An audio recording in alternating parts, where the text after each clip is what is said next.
Thank you so much for joining us for this session on navigating college opportunities, focusing on career advancement. Do we have the mic still? Focusing on career advancement, study abroad, and student activities. My name is Sarah Walter. I'm the Director of Study Abroad in the college here. I've been with the office for 6 years. I started as a program coordinator, working primarily with our programs in Paris, which was a really perfect fit for me because I was a French major and I studied abroad for a year in France, and it was one of the most important and transformative experiences of my undergraduate career. And so I feel incredibly privileged to have grown within the office and to be able to work with our own students as they pursue their international ambitions while they're in the college. Good morning, everyone. My name is Meredith Dahl, and I'm the Executive Director of Career Advancement. Our office works with students throughout their college experience, so we start working with them as of their first year, and we'll stay with them through graduation. And as your student graduates and might start thinking again about returning to school for either graduate or professional school, we are available to work with them throughout that process as well. I've been with Career Advancement for over 10 years. I started 10 years ago working with our students interested in going through on-campus recruiting and working with our employers interested in recruiting our students, and it's really been a privilege to get to work here with our wonderful students. Good morning. My name is Sarah Cunningham, and I'm the Senior Director for Student Life here at the University of Chicago. I am really very lucky to work with a talented group of staff that provide really rich co-curricular experiences for your students outside of the classroom. Everything from leadership development to cultural programs to service opportunities that kind of span the campus community. I have been here 18 months now and previously spent time at the University of Florida and at George Mason University. So good morning and welcome. So again, thanks so much for joining us. I know I speak on behalf of Sarah and Meredith when I say that our offices are really happy to be able to talk with you together because we work in partnership as we help students identify and pursue enriching opportunities outside of the on-campus classroom. So this is a busy and exciting and possibly slightly overwhelming time for you and your students, and so we really want to reassure you from the outset, and hopefully you can reassure your students, that not everything needs to be decided right away. We really encourage students to take advantage of the flexibility of this rich liberal arts environment and to know that through early planning conversations, our offices can help students identify opportunities and really establish a timeline that works for them. Today we'll share a bit about the resources available to your students and how they access them, some programs that are available to students in the first year, and also how they can think about planning for this year and beyond. And we'll also share a timeline of some of the events that are taking place, that our offices are holding, and we'll be communicating these same important dates to your students, so rest assured that you aren't the only bearers of this knowledge. We're definitely getting it to the students directly. Since there's so much to take in, we don't have time to go really in-depth into all of the programs that our three offices organize. We're really focusing on the broader planning picture and this first year today. But I did want to mention we have some more detailed information here up on the tables. And also, during Family Weekend in October, so October 18th through the 20th, each of our offices will have standalone sessions where we really do dive into the nuts and bolts of our programmatic portfolios. And so we hope you'll be able to join us for those sessions as well. We have prearranged the same sunny 60-degree weather for October, so please do come back. One point I want to emphasize from the outset is that these programs really do work in partnership with the college curriculum. I think it can be easy to think of study abroad or maybe a summer internship or establishing a student organization on campus as extras. But we find, based on our follow-up conversations with students, that they really contribute to our students' success and happiness on campus and also in their professional pursuits. For example, 75% of our Fulbright scholars studied abroad at some point, either for a quarter or for an academic year, as well as 3 of our 4 Rhodes Scholars since 2010. Students with 2 or more substantive experiences are more likely to graduate with specific career plans. And we also know that students who are involved in organizations on campus develop really important skills like communication, conflict negotiation, budgeting skills, and really learning how to motivate a group of people toward a common goal. So really broadly applicable, very practical and important skill sets from these programs. We're just really excited this time of year because we know that with every entering class, there's a new group of students who are going to bring their ideas and their inquisitive spirits to our programs. And so what we hope you'll come away with from our conversation today is that our offices are here, we're available to them, and we're really eager to work with them beginning this year so they can plan thoughtfully to take advantage of these opportunities throughout their time in the college. So now I'll turn it over to Meredith so she can talk with you a bit about career planning for students in the first year. Well, thank you, Sarah. So our office, Career Advancement, is located in this building, Ida Noyes Hall. Our staff is on the second and third floor, and all of our programming for students takes place in this building as well. We have a team of 35 staff members. They range from generalists, people who do general career advising with your student, all the way to industry specialists. And the specialists are our staff members who've worked in the field for typically 10 plus years or more, and they can bring that knowledge to bear on their advising with students. Last year, we heard from a number of parents that they were very happy with the office, but they'd love to get their student connected with a point person immediately. And so we instituted your great idea, and this year we've assigned all first-year students to a career counselor on our team. And so when your student logged on to My UChicago portal and received their academic advisor assignment or their Strengths Quest code, they also received their career counselor assignment. And this staff member will work with your student throughout their 4 years in the college. They will be reaching out to your student personally. They will be sending them emails about upcoming deadlines and programs that they might want to attend, but they'll also be looking out for your student over throughout their 4 years, checking in about their summer plans, how they're feeling about post-graduation opportunities. So we are excited to be meeting all these incoming first-year students and getting to know your individual student as well. One thing I want to note is if your student already has a very specific career field in mind, like the health professions and applying to medical school, they can immediately connect with that individual staff member, but this will just be an additional resource to help support your student throughout their time here. So what we've thought about is kind of the advising system, having a touchstone for your student in our office, but we've also designed a set of experiential education opportunities for first year specifically. So one of the programs that we have is called the Alumni Board of Governors Externship Program. And this program is really designed for first years to give them a job shadowing opportunity with either a parent or with an alum. And we facilitate these opportunities throughout the U.S. and abroad. They take place 2 times during the year, over winter break, right when students finish finals, or over spring break.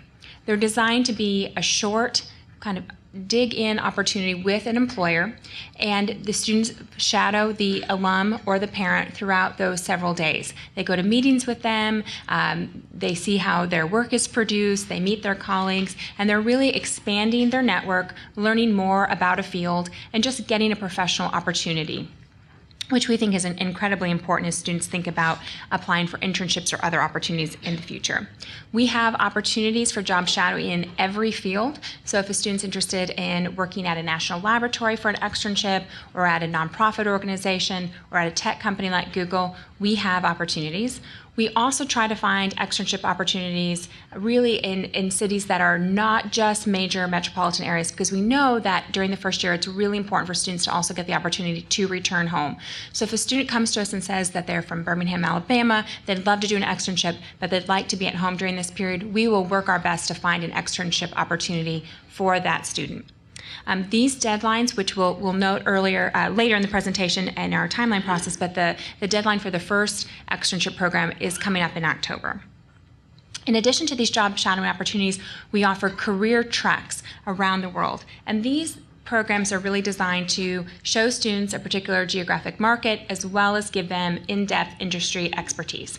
So we take students really around the world for several days in a group, and we go to visit companies and organizations throughout the day, and then at night students attend receptions with alumni, parents, and employers who work in that career field and get to hear even more about those opportunities.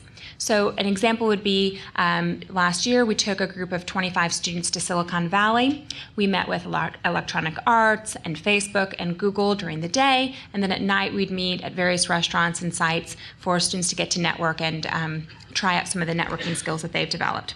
We have over 35 career treks planned for this academic year. The great thing about the career tracks is that we fund the majority of the trips. So we cover all ground transportation, we pay for the hotel accommodation, and we pay for all of the food. We do ask students to cover airfare, but if they're unable to cover airfare, we have funding available to offset those costs as well. And in fact, some of our tracks are fully funded, including airfare, like our track to Cairo last year, our upcoming track to New York or to Seoul, South Korea. I just wanted to highlight a map of some of the sites where we're hosting treks. We have a lot of treks in Asia. This upcoming winter break, we're going to Shanghai and to Beijing. We just had a trek return yesterday from Singapore. We're thinking about India over spring break because the university is launching a new center in Delhi. We have opportunities in Dubai. We had a program last year in Cairo, London. We're hoping to add a program to Geneva for the following year. And then we're very well covered in North America and South America. We alternate year over year between Brazil and Chile, which are two major industry hubs for us, and then all over the U.S., primarily along the East Coast, the Midwest, and then along the West Coast as well. But this year we'll be adding trips over winter break to Mexico City and then to 2 locations in Texas. So a lot of opportunities for students to learn more about a specific industry track as well as to see a different place of the world. So in addition to those kind of opportunities specifically for first years and beyond, we have programming in place to really walk them through the process. And we call this series of programs Steps to Success for First Years. So the first year program that we're going to be doing in October is called Exploring Your Strengths. We do it in partnership with ORCSA, Sarah's area. And it's going to be an opportunity for students to really learn about their talents and their strengths and how they can apply it to their experience here at the University of Chicago. The program's over dinner. We have key administrators speak. We have upper class students at the program, so it's an opportunity for them to connect with their house, other first year students, but also get connected with upper class students as well. That same format is carried out over several more programs, the next being College Resume Ready in November. This is the program where over dinner we present to students what a University of Chicago resume should look like, how they should be talking about the experiences that they've gained at the University of Chicago, and then we help them convert their high school resume into a college resume at this program. And at their table over dinner we have lots of staff and upper class students working with them to do that at that event, and then we have super walk-ins the next several days so that students can come in and just get their resume evaluated for a second check. Then in January, we have a program called Summer Strategies. This is a program we put in the middle of January because that's when most of the internship deadlines start coming up.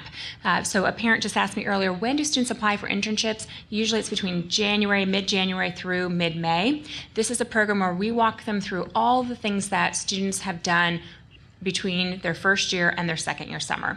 And that could be doing research in a laboratory, studying abroad, traveling, volunteering, taking coursework, or having a summer internship. So we talk to them about all these options and then how they go about applying to different programs.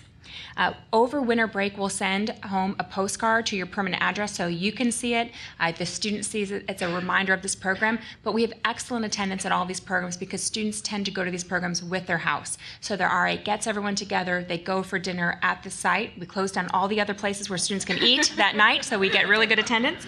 If they want to eat, they will come to these programs. But we think that the Summer Strategies program is a very helpful program. And then finally, in early April, we do a program called the Finer Points, and this is really around etiquette. So we do an etiquette dinner, we talk about professional etiquette in the workplace, and we try to get them ready for their upcoming summer experience and opportunities beyond. And then, of course, students can make advising appointments at any time. And then to complement all of these programs, we have a series of pre-professional programs called UChicago Queers in. We have these programs in business, education professions, entrepreneurship, health professions, journalism, arts and media, law, public and social service, and science and technology. And all of our UChicago Queers in programs are led by an industry specialist with 10 years experience in that field or more. They all provide mentorship by graduate professional school students on campus, regular programming where we're bringing in industry leaders to facilitate the programs, graduate coursework, internships just for students who participate in these UChicago Queers in programs. The programs are really designed to help students get to know a particular industry and to get prepared for that career in that field, but they're also meant to be very fluid. So students can be in one or more UChicago Queers and programs. They can start with a program interest in journalism, arts, and media, but then decide they're really interested in pursuing a career in entrepreneurship and switch over to that. So they're really supposed to grow with a student, and whatever path they decide to pursue, they're gaining transferable skills. Then I thought I would conclude my piece of the presentation by just highlighting what some of our first-year students do during that first summer. About 60% or 2/3 of them do engage in some sort of work activity, an internship opportunity, but then roughly 1/3 participate in just studying, going home and volunteering for the summer, traveling. Those are all worthwhile experiences. They're all valid experiences, and we're just here to help students facilitate applying for those opportunities, and when they come back, helping them talk about those experiences in a meaningful way. Now I'll turn it back over to Sarah to talk about study abroad participation. Thanks, Meredith. So I wanted to give you just kind of an overview of what study abroad participation looks like here in the college, and also share with you some of the ways that we're working with students in the first year to familiarize them with our program offerings, and also to help them plan for an experience that meets their interests and also works with their academic schedule, which is of course really important. We're really pleased that so many students here in the college take advantage of study abroad. Approximately 40% of undergraduates, really spanning the full range of majors, study abroad either for a quarter or a full academic year while they're here in the college.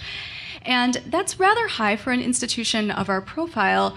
And I think one of the reasons so many students seek these opportunities out is that the programs are an extension of the college curriculum, and so they really reflect the reasons that students have come to the University of Chicago in the first place. We know that students have worked really hard to get here. They guard their quarters in the college rather jealously. And so the fact that our faculty are leading courses overseas in areas in which they're doing research is really compelling to students, because we aren't asking students to take a break from the University of Chicago to study abroad. When participating in our programs, students stay enrolled in the college, and so this means that all of the courses, credits, and grades appear automatically on the transcript. And it also means that financial aid eligibility is retained. And so we try to make it as seamless as possible for students and their families. Students, before they apply, know what courses they're going to receive credit for and how those will factor in either to major or minor or general education requirements. And apart from their local living expenses, which are understandably variable, they know how much the programs are going to cost. We have a really diverse range of programs around the globe. Our signature faculty-led programs include our civilization sequences, or CIVs as the students refer to them. And these are quarter-long programs where our faculty are offering a full year's worth of the general education civilization studies requirement, which all students in the college take. They get that full year civ requirement in a single quarter, working with our faculty overseas, and they also take a course in the relevant language while they're abroad. The Civ programs are really popular with our students. It's attractive because they're open to all students, irrespective of major. They're also rather small cohorts. There are approximately 24 students, so they're a nice opportunity for students to build connections in a personal way with our faculty, in addition to working with them academically in the site overseas. We have 17 Civ programs now in 11 different locations worldwide. We have a number of Civ programs in Paris, and we have 2 Civ programs in the very popular destination of Barcelona. In addition to the CIVs, our faculty are also teaching quarter-long programs that focus on particular subjects, such as biological sciences. We have programs in the humanities, in the social sciences, which are appealing to econ majors. We also have a program in advanced math. So we have a really diverse range of faculty-led program beyond the CIVs as well. And the same idea holds. It's University of Chicago faculty really sharing how their particular subject is approached in an international setting alongside our students. In addition to those faculty-led programs, which I should mention are taught in English, and so there isn't a language prerequisite for students to participate in a particular location. And so in addition to those, we also have direct enrollment programming, which is the more typical junior year abroad. So that's the type of program that I did as a French major. So students studying abroad for either the equivalent of a semester or a full academic year at one of our partner institutions. Most of these programs require language fluency. Some do not. Obviously, our programs in the UK okay, don't have that issue, and there are some institutions that have parallel English curricula. So that's another interesting opportunity for students who are seeking maybe a longer period abroad or want sort of that direct immersive experience. And our international centers are, of course, hubs for student and faculty engagement and connections with our alumni. We have centers in Paris, Beijing, and a forthcoming center in New Delhi. The center in Paris hosts over 200 undergraduates every year in 15 interdisciplinary programs, so it's a really busy place. And the center in Beijing opened 3 years ago. It now hosts 2 programs in the academic year, a Civ program and a social sciences program. And it also hosts the summer Chinese language program for students of any level of Mandarin. And then, of course, we're looking forward to increased programming opportunities in India when the center in Delhi comes online this coming year. So one of the most common questions that students and parents ask is about timing. What's the best time for students to study abroad? Which is a great and very logical question, but one with a somewhat complicated answer. Because we have a pretty diverse range of programs, there's lots of different possibilities, and our conversations about timing with students are necessarily quite individualized. Students can fulfill general education requirements. It could be a major requirement. They might want to go for a quarter, maybe an academic year.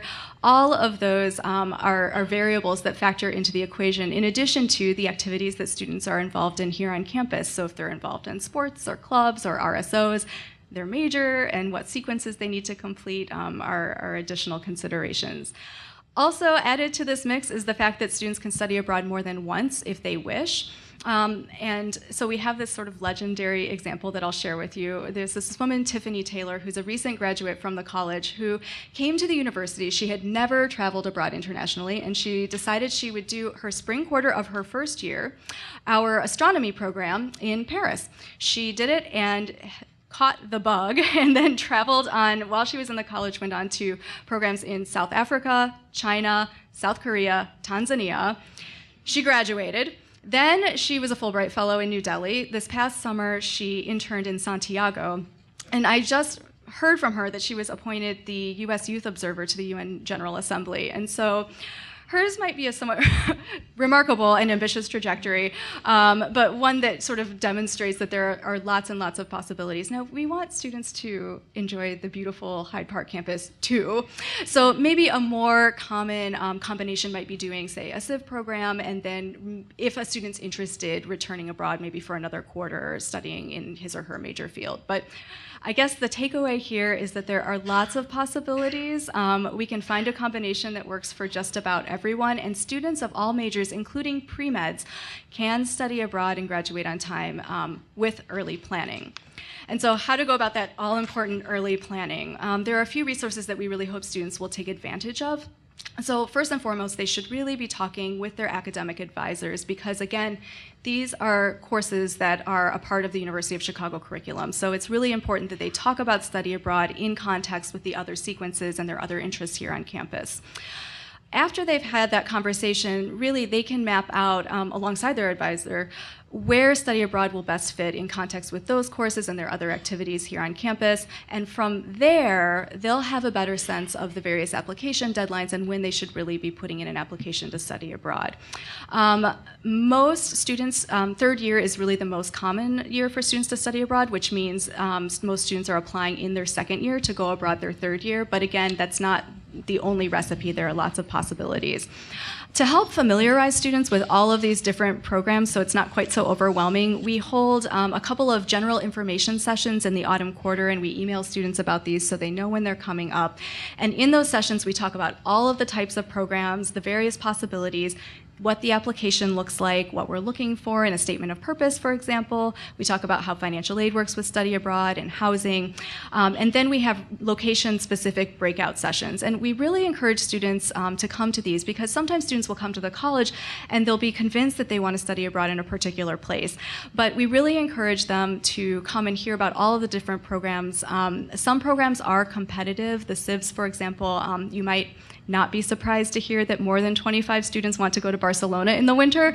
And so if that's a place that students really want to travel, that's great and it can be possible, but we want them to just think about the full range of offerings in context with that one particular program. We also have a really fun and lively fair that our program alumni lead in January. So students staff tables and they have food, and students can come and they can sort of ask all of those questions that they might not want to voice to an administrator, and they hear, the day in the life perspective of what these programs were like. And for the most part, I think they learned that they're doing a lot more reading than they had anticipated. These are rigorous programs, and students work hard in them. And then, of course, we do hope students will come talk to us as well. And so we have program coordinators that are available. Students don't need to make an appointment. They can come to our office anytime they wish. We are conveniently located for students because we're in Harper Memorial Library on the second floor, which is right down the hall from their advisors' offices. So they can just have a conversation with their advisor, walk right down and talk to us anytime. We're really, of course, thrilled to talk to students about the various possibilities. Thanks, Sarah. So now you're thinking, goodness, what are my students going to be doing when they're not in the classroom, or thinking about their job, their internship, or studying abroad? And so I'm here to talk a little bit about some of the opportunities outside the classroom that complement your students' experience here and helps promote growth and leadership development and provide them opportunities to be inspired and engaged and take some risks. So Campus and Student Life has offices all across campus, and so I'm just going to highlight a few of them in our time together today. One of the initiatives that Meredith alluded to earlier is our initiative with the first year class in the Strengths Quest tool through the Gallup organization. So all of your students were invited to take the Strengths Quest assessment evaluation through their My UChicago portal, and we are really excited. Over 1,000 students in the first year class have taken the tool. So me having an over 70% return rate, we're pretty excited about that. And we've learned that our top 5 strengths with our students here are learner, input, achiever, intellection, and restorative. So we're really excited about this opportunity to talk with students about their unique talents and help them kind of understand how those unique talents and strengths apply to how they work in groups, how that makes them attractive to employers, and kind of how they apply those skills as they are learning and growing here at the University of Chicago. So we will have programs throughout the year that will help them kind of talk about those talents, and then in partnership with their career advisors as well as academic advisors, give them the language and skills piece to talk about how those complement or add to whatever those next opportunities that they're looking for. The Strengths Quest program is part of a larger UChicago Leads program where we're really going to be focusing on leadership development with your students and asking them how they will lead. And so we will be providing a series of workshops that will focus on a variety of areas to help them dip into their leadership skills and also grow their leadership skills. So we'll be focusing in team dynamics in November. I'll be looking at communication, both public and interpersonal, in the month of January. And then helping them figure out how they develop those leadership development skills in terms of conflict management and negotiation in the month of April, and then applying the leadership skills to how they apply that in the classroom and working in group projects, or how they may present those skills when they're doing research with faculty in the month of May. We are really excited to be putting on our first student leadership symposium focused around the strengths model, which will be March 1st.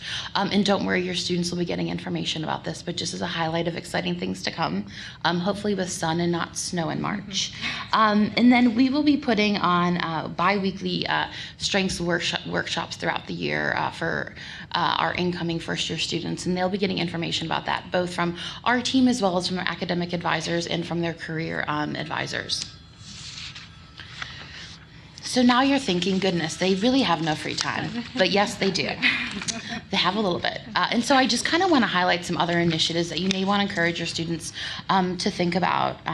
We have over 350 registered student organizations here at the University of Chicago, and they're actually able to access all of that information through our involvement platform called blueprint.uchicago.edu. That also means that you're able to log into the system and look at the information. Students can find out when meeting times are. They can learn about the RSO as well as connect with the leadership. And a week from Friday, all of your students will be invited to our student organization resource fair, where we will host about 300 of our student organizations, so they can actually connect to those student organization leaders over at Henry Crown. But I wanted to highlight a few that usually pique parents' interest. So we have student government here, a college council, which will actually be selecting applications for the first 4-year representatives from their class, so your students may be talking about that. The University of Chicago has an independent student newspaper, as well as 15 other student-run publications, a Model United Nations team that hosts over 3,000 students from both United States and globally every year at the Palmer House for a 3-day, very intensive, exciting conference, various debate teams, over 40 sports clubs in both individual intramurals and group intramurals, 60 groups just focused on community service, a cappella dance, improv, media, and cultural performance groups, too many to list. We have cultural and religious organizations, a radio station, a television station, and a solar car team, just in case your student might be interested. And if that is not enough, if your student is interested in starting a group that we don't have, one of our staff members will sit down with your student and help them craft the governing documents and recruit members for their organization. There are a few other programs I wanted to highlight that may inspire or kind of fuel the passions of your students. Through our University Community Service Center, we host a second Saturday day of service, which is an opportunity for students to kind of dive into community service here in the community, and all they need to do is show up. Our wonderful team in our Community Service Center, paired with student site leaders, will kind of shepherd the students through that process, and it's a great way to either continue something they've been passionate about from high school or follow a new passion. Our Office of Multicultural Student Affairs offers exceptional Heritage Month celebration that usually incorporate guest lecturers, performances, and cultural food celebration, which is usually a huge hit with our students. There's also some really great, I think, kind of specific community programs with our Emerging Minds project that looks at issues of diversity and multiculturalism through kind of a social justice lens through conversation. We have a wonderful LGBTQ mentoring program, as well as an Uncommon Fund, which allows both individuals and groups of students to apply for funding to kind of support the innovative spirit of our students. So everything from creating phone applications to hosting kindergarten on the quad, and most recently to celebrating Dean Boyer and having Dean Boyer Appreciation Day. So kind of an opportunity to tap into their passions and take some risks. And the last thing I would note is that the University of Chicago is rich with traditions. And one of the traditions you may find your students talking about is scavenger hunt. It is a 3-day, very intensive scavenger hunt that is really housed in our housing system here, that kind of takes over campus. So you may hear your students talking about writing a clue or even applying to be part of the road trip team. So we ensure you that there's plenty of opportunities for them to be inspired, engage, and take risks while they're here with our guidance and support. And so we wanted to share a few kind of key programs that we've highlighted for your attention on the handout that was passed out earlier. So I think Meredith's going to start off and kind of walk us through some of those key events that are coming up in the next couple weeks. So thank you so much for spending the morning with us. We wanted to let you know that all of this information will be available on the College Programming Office website. This presentation has also been taped if you need to refer back to it at any time. And then we wanted to leave you with a timeline of key events for first years for both fall, winter, and then finally spring quarters. So we thought we'd walk through fall quarter. This upcoming Friday, we're hosting a Career Advancement Open House. It's an opportunity for your first-year student to come to our office. We have this, hopefully it'll be an outdoor program, but we have a backup space inside. And it's their chance to meet their career counselor and to establish that relationship. This information is in their O-book, and they'll tend to come over with their house, with their new friends, to our office, enjoy some food, and then get to hear about career advancement programs. And then a week from Friday, over at Henry Crown from 3 p.m. until 6 p.m., we'll be hosting the Student Organization Activities and Resource Fair. So all of our campus and student life departments, as well as resources on campus for students. And again, over 300 of our student organizations will be there. So it's a great place for your students to get connected and kind of figure out what they might be interested in getting involved with. And I just wanted to highlight 2 study abroad related events that we're holding for students in the autumn. So the first are the general information sessions that I had mentioned, where our staff will talk about how study abroad works, the types of programs that are available, and the application process then with those regional breakout groups. And then we also have the Summer International Travel Grant information session. And the Summer International Travel Grants are a wonderful program from the college that offers students funding for either language study or research over the summer. So if a student's interested in pursuing a particular language or has a project that they want to complete toward, for example, BA research, they can apply for funding through the college to help offset the cost for that independent work overseas. And what's really nice about this program is that there's total flexibility, and so students aren't really bound by the offerings that we have during the academic year. They can really seek out a location and a program that meets their interests.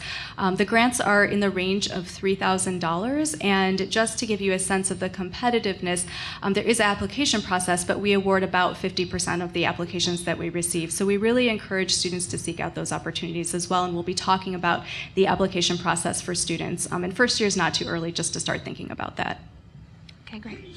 And then I talked earlier about the Steps to Success programs. The first two are fall quarter. On October 24th, we'll be doing a program Exploring Your Strengths. Again, it's over dinner. Students are encouraged to go. Their entire house will walk over together, and that is the only place to eat dinner that night. And then the next program on November 20th is College Resume Ready, so they can bring their high school resume, or if they don't have a high school resume, we'll start with them from scratch and help them develop their college level resume. And then during that time, we'll also be announcing the deadline for the Winter Break Alumni Board of Governors Externship Program. So that'll be mid-fall for the program in mid-December, right after they finish finals. And then on the back of your timeline, we've outlined, again, winter quarter and spring quarter. We'll be sending out a lot of reminders to the students and making sure they're as aware of these programs as possible. I think that concludes our presentation. We've just appreciated the time we've had with you this morning.